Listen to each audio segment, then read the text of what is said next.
got a short observation to share with you here. If you live in the Western world, or like the United States or Canada, you live in really one of the freest societies that still exists on our planet today, and yet at the same time, you don't realize how enslaved you are. So it's a double whammy here. Let's say you're taking it for granted how free you are, but on the spectrum of freedom, you're a lot less free than you think you are. For example, people still think that you have a free healthcare system. You don't. You're living under a monopolistic healthcare system that's highly controlled, highly manipulated. It is a monopoly system to outlaw natural remedies, natural cures, holistic treatments. You know, the entire health insurance industry is essentially promoting big pharma and pharmaceutical treatments that don't make you any healthier, by the way, chemotherapy and things like that. You don't live in a free healthcare system, certainly not a free market healthcare system. You also don't live in a society that has a free flow of information. And this is crucial because it's the free flow of information that really is the underlying basis of a free society. But in our society today, you have a lying media. They fake their news all the time. They are fake. They're fake news. They fabricate fake sources. They try to smear authentic, independent news all the time. And you've also got the extreme censorship of Facebook and Google and YouTube and Twitter, who are trying to silence all the voices that they don't like, which happens to be more libertarian or conservative-leaning voices. So you end up with a society where you don't have free flow of information that's truthful information, but the information that is false is allowed to flow freely. So if you are a liar, you lie on behalf of, let's say, the Democrats or leftists, you will not be censored by YouTube. You will probably get a gig on CNN or something, or you'll be a book author that gets featured on Oprah. If you're a liar, you're going to get massive publicity. If you're a truth teller, you're going to be shut down, shut off, censored big time. That's where we are today. And a lot of people still don't realize that. It's funny, I run into people who are what I might call half awake, which also means they're half asleep. But these half awake people are like, yeah, you know what? I know that big pharma is a big scam, and I don't take all their medications. I take care of my health. I use nutrition and exercise and healthy food to take care of my health. I'm on board with that. And I say, well, what news sources do you watch or listen to? They say, oh, well, I listen to NPR and I watch CNN. Like, well, you're half asleep then.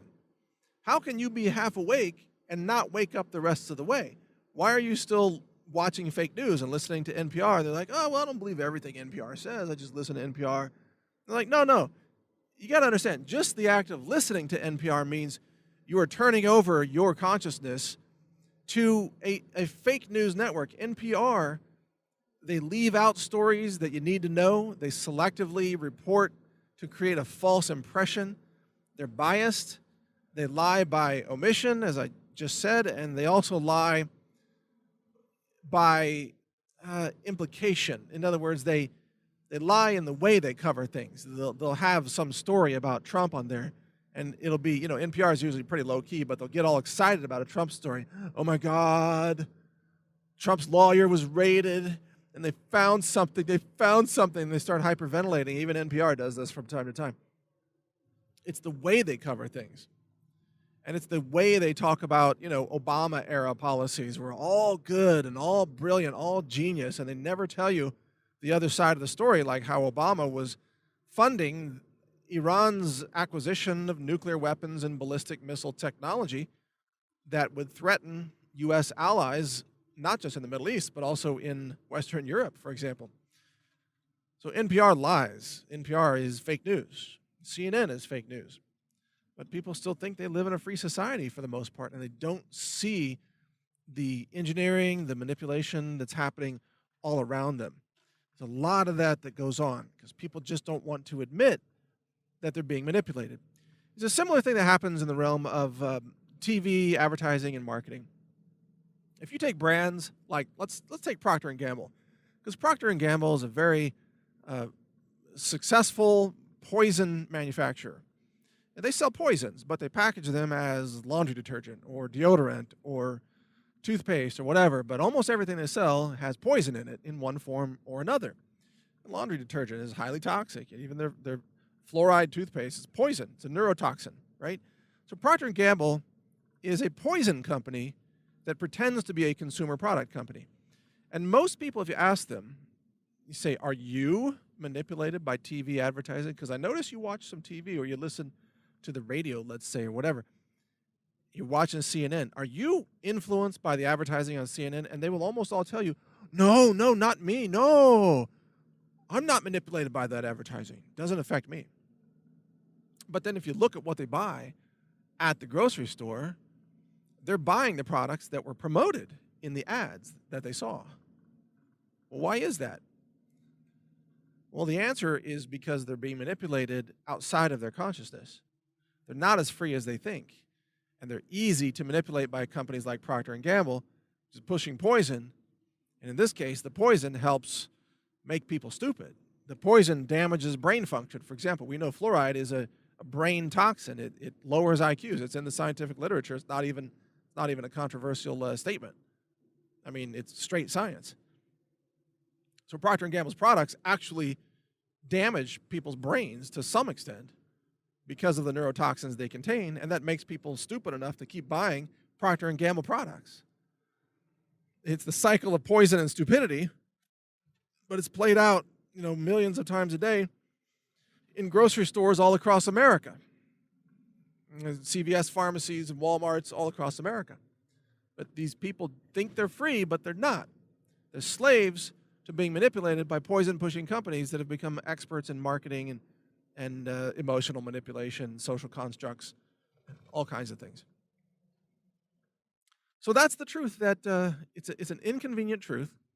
Most people don't want to hear that. They think that they're in charge of their decisions and their perceptions and their minds, but most people are not. 99 out of 100 people have no clue what they're doing with their own mind. They're being force-fed false information. They're being manipulated. They're being hijacked.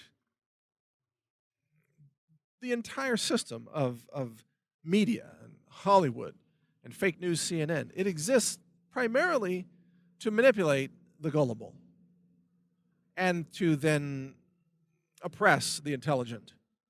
In fact, that should be the slogan of CNN. Not just CNN, we're fake news, but CNN manipulates the gullible and suppresses the intelligent. That is what they do. In a nutshell, that is CNN.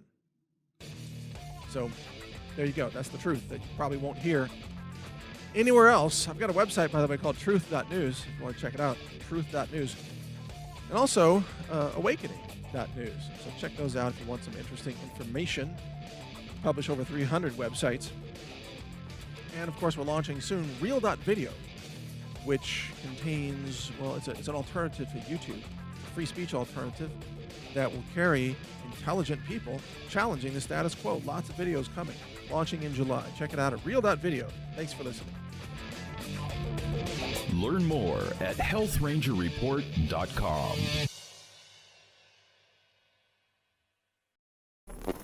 Thank you for watching. If you want to support our mission, visit us at healthrangerstore.com for the world's largest selection of lab-verified superfood and nutritional products for healthy living. It's at healthrangerstore.com.